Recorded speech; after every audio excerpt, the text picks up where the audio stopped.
What's up, guys, and welcome to the video. Or I want to say the podcast.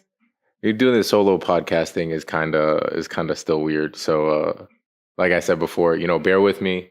But I want to say thank you first and foremost to everyone who sent me questions again. So if you already sent questions before and you're here sending them again, thank you so much. Some of these are kind of wild, and I kind of try to cipher through them, but we're gonna get started with this. So the first question, which I love, by the way, do you think all people inherently are good? And do you think kindness/morality is something people can learn? So these are all, in my personal opinion, statements, by the way. So if you do quote me loosely. But I think that people from birth are born into a very neutral, ignorant state. And I think that in this ignorant, neutral state, and when I say ignorance, I do not mean ignorance like, oh, you're some fucking terrible person, or you avoid the obvious. I say ignorant in a lack of knowledge thereof. So if you were to go into Google and search up the definition of ignorance, it's just the lack thereof knowledge. And to ask if someone is inherently good, I think you have to look at how you're inherently born. Or you're put into this new environment, and you're put into an environment, period, where you have no knowledge of what good and evil is. You have no knowledge of, how to clean yourself, how to pretty much just operate on your own. And I think that it doesn't necessarily make you inherently good or bad. As when you're brought into this earth, you're brought in a very neutral state, and depending on what you're exposed to, how your genetic encoding played out for you. And when I say that, I mean mental illness, mental brevity, like things like that. I think that depending on all these circumstances, it will ultimately define how you live the rest of your life, and whether or not you are a good or bad person, or an entirely neutral person. But as far as to say someone is inherently good, I don't believe it's possible. I'm not inherently a good person. So, some of the practices and things I learned aren't entirely great, but I do think that all was built up from a very neutral state, right? But at the end of the day, it really depends on where you come from, what you're made of, and where you go. But do I think that people are inherently good? No, I don't. I don't think so. That's my personal opinion. And do you think kindness/morality is something people can learn? Hell yes. Hell yes, I do. I think that to be bad or to be good or to have high or low morals, you have to understand that there are low morals and there are high morals. There are good people and there are bad people. When you grow up and when things happen to you in life, you either make choices to do good or bad things, or you don't make choices at all. And these things make you who you are. And I want to say that's definitely part of the learning experience of it all. Like, I want to say for me, a lot of the time I do things and I end up in situations where my morality and just sometimes just sometimes basic, like my basic ethics are challenged. And I'm sure a lot of people are put in these certain circumstances where you have to decide whether or not to do the right thing. And you have to make that choice. Like, are you going to do what's right or are you going to do what's wrong? And I think depending on the people you are with, the lifestyle that you live, and how life rewards or subsequently consequences you. I don't think I said that right. But depending on how you act or karma, you will get back what you put into the universe. And I think that a lot of the time you're willing to learn what you want to learn. And like what I was saying about the first part of that question, being ignorant from the start is a very neutral thing, and you either learn good traits and good habits or you don't, if that makes sense. I almost got really lost. I almost got really lost in that, but yeah. All right, next question. Is the cup half empty or half full? So this is like a perspective thing.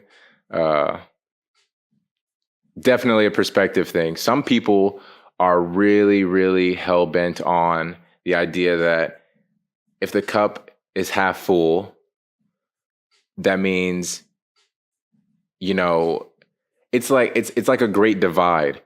How do you see life? And people quantify the cup as like this, as life. Is your cup half empty? Is your cup half full? Like, how do you perceive the world around you? Are you pessimistic or optimistic? I think it's a pessimism versus optimism thing. And then there's this, I can't remember where I heard it from specifically, but there was like this super interesting analogy used for this analogy. And it was, if the cup is half empty or half full, just pour it in a smaller cup or pour it in a bigger cup, depending on how you decide to live your life. I don't know if my cup is half empty or half full. I'm kind of just really confused about these kind of things. And this is like in regards to life. So I'm kind of really on the line about the cup being half full or half empty. I would like to say that I find fulfillment in believing that my cup isn't all the way full yet. And, and there's lessons and there's things that eventually I would hope would run my cup over, if that makes sense.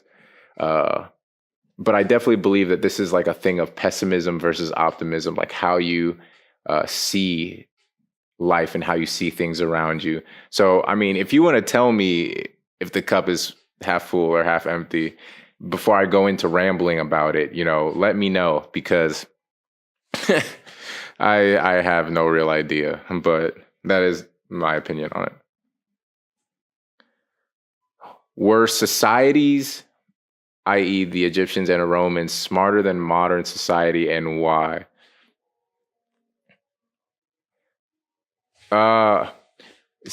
See, I'm not a historian by any means, but I do know that to thrive and to develop a civilization, I mean, you have to take basic practices and build upon them. And literally, I think that that's exactly what they were doing, like in Egypt or in Rome, like just the structures, the architecture, all the things that they were doing during those periods of time. I think ultimately, we still like look back into that part of history for design, for medicine.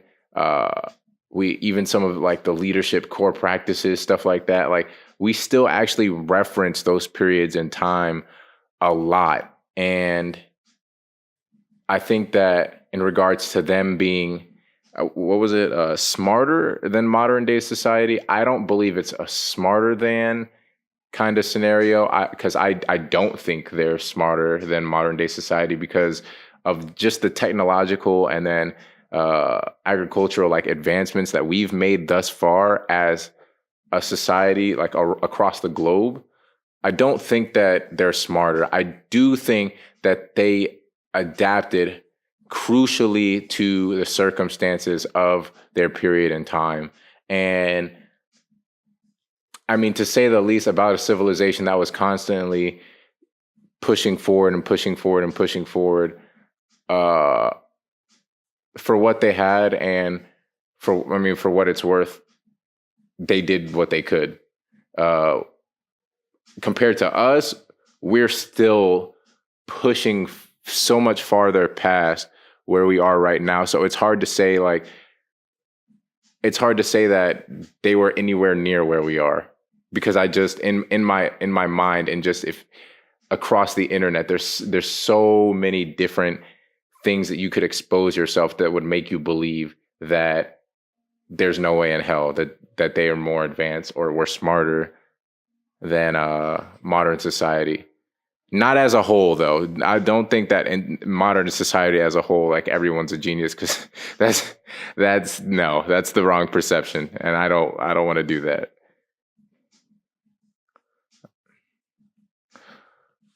What's the greatest tangible invention ever created? The camera obscura. If you don't know what it is, Google it. Favorite movie. So actually, I did write on Instagram about this, and my favorite movie and just series of all time is Transformers. Don't know why I really like Shia LaBeouf in the first Transformers movie, but there's something about watching those movies that was so great. Like, loved it too much. And every time I bring it up, I get so much flack for it. So, I don't want to stick on that too long, because I know I'm going to get some hate. But I do like other titles like Interstellar, Blade Runner, like dystopian kind of Mad Max. Just the look in the film and how things are shot, super great. How do you feel about foxes?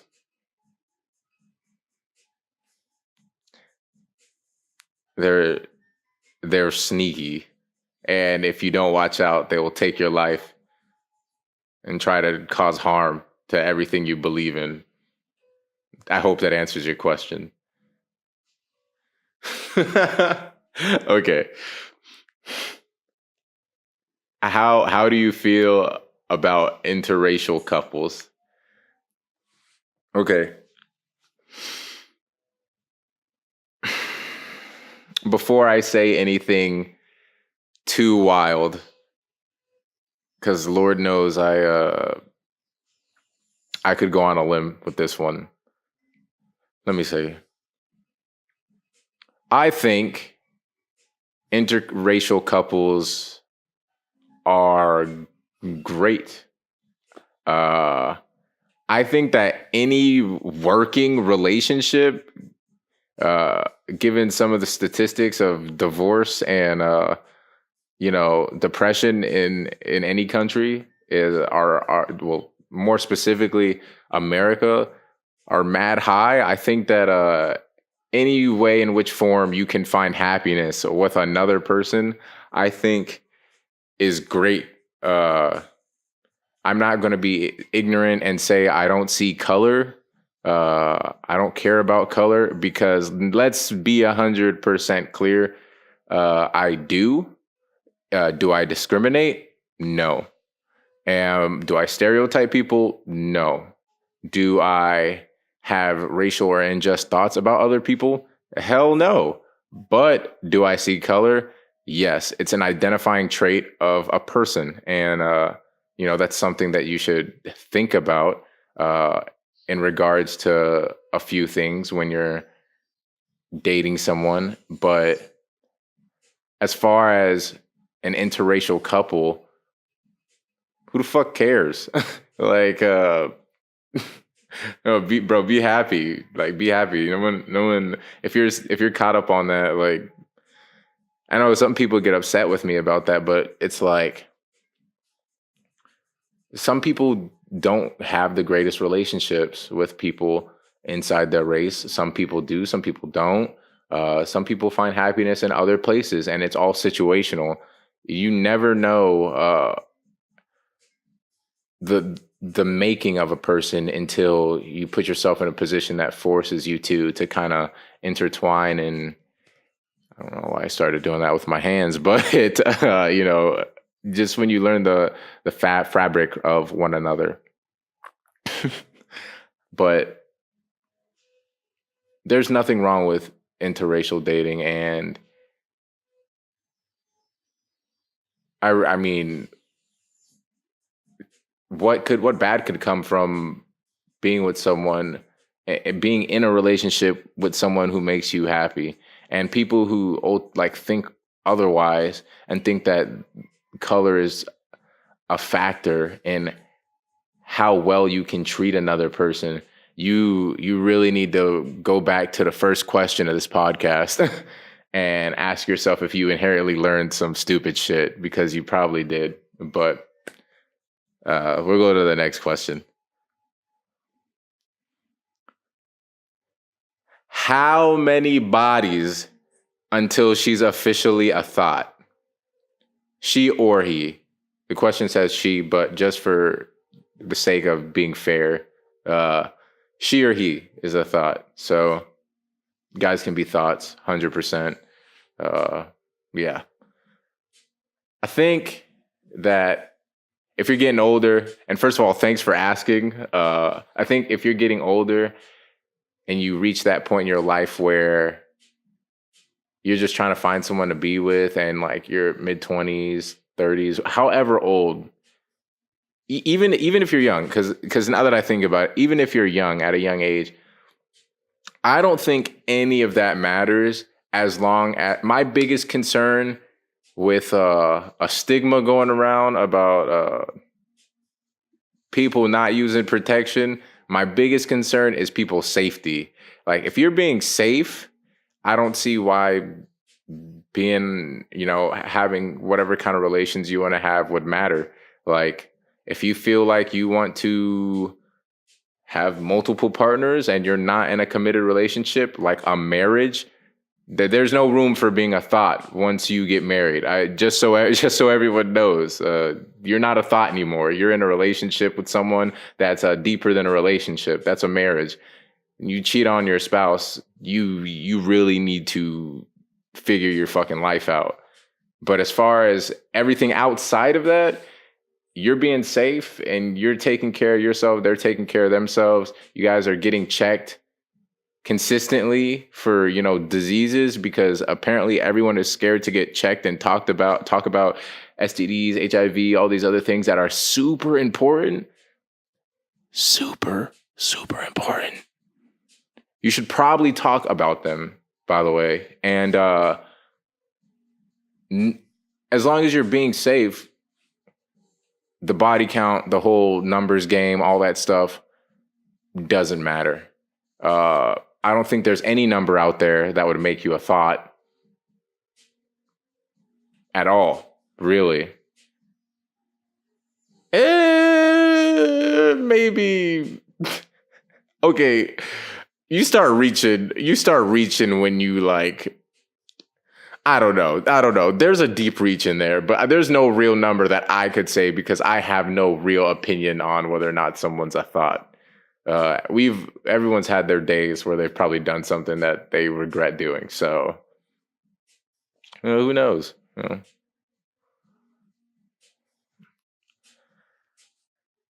How do you remotivate yourself when you're in a slump? All right, that's a good question. So,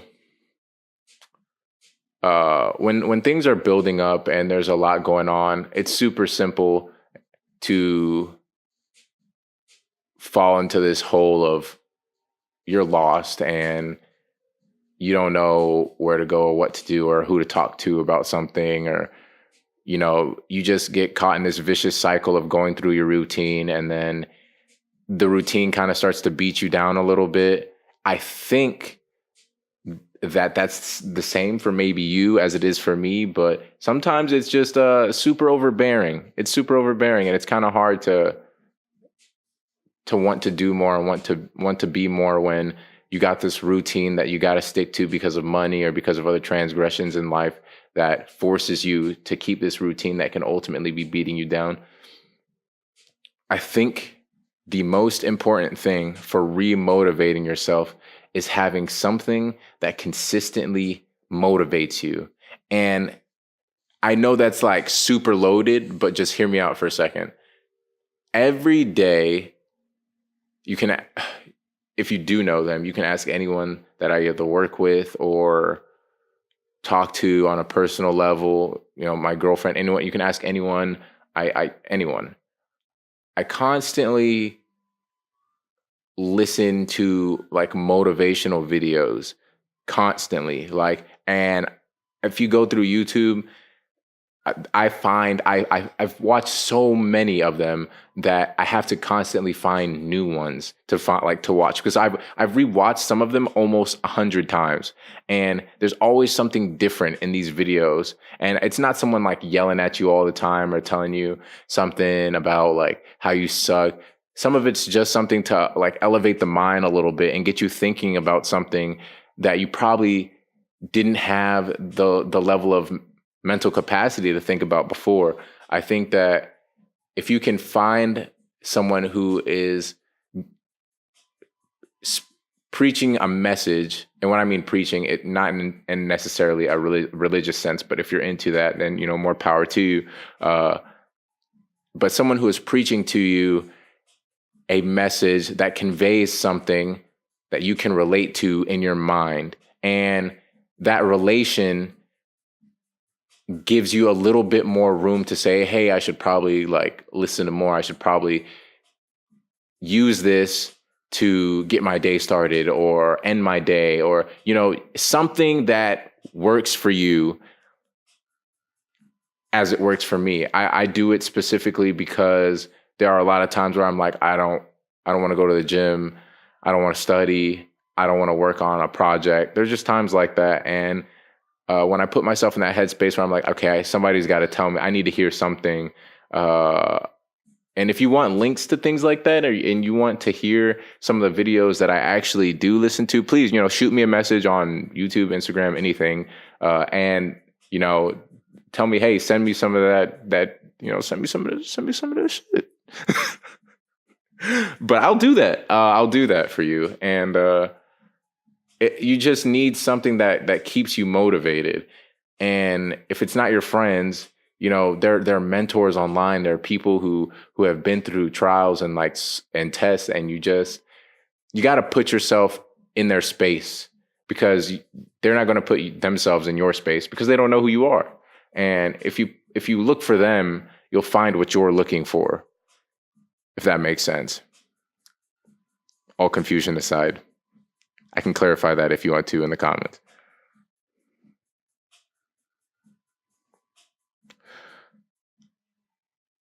What do you think your greatest accomplishment in life so far is?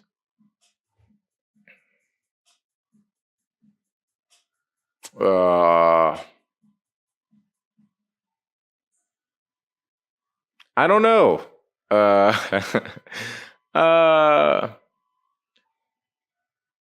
Okay, I got one that'll stick.